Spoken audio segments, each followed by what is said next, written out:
এটা কি মিষ্টি কেউ বলতে পারবে? ভালো করে দেখো। আমি জানি। এই মিষ্টিটা এখন মিষ্টির দোকানে গেলে নানান রকম ডিজাইনের মিষ্টি সব পাওয়া যায়। এটা অ্যাকচুয়ালি দেখে মনে হচ্ছে নতুন, যে নিয়ে এসছে তার কথা পরে বলছি। তো সে নিয়ে এসছে এই মিষ্টিটা, কিন্তু আমি এটা দেখে বলে দিয়েছি এটা হচ্ছে দানাদার। দানাদার যে হয় সে দানাদার, সেই দানাদারটাকে গোল অবস্থাতে সেটাকে নৌকা বানিয়ে ডিজাইন করেছে। কি দরকার ছিল?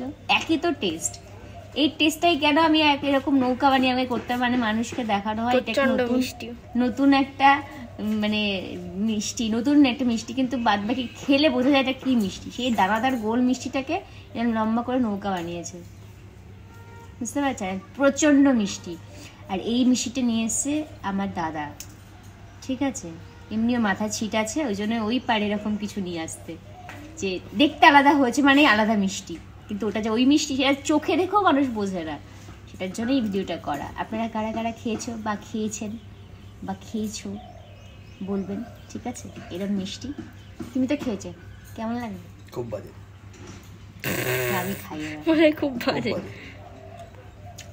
ওটা কটকটি খাচ্ছ? মিষ্টি কি ওটা কটকটি? দেখো তুমি কটকটি কিনা উপর থেকে ফেলো ওটা, তাহলেই বুঝতে পারবে, পটাং করে আওয়াজ হবে। দেখো এই উপরে যে লেয়ারটা রয়েছে এটা জাস্ট একটু থালায় ফেলবো, ওটা ছুঁড়ে মারলে মাথা ফেটে যাবে।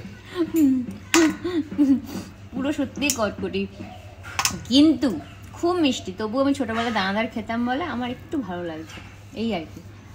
এখন খাই না, আর এখন খাওয়া সম্ভব না, খেলেই মরে যাবো। ধন্যবাদ।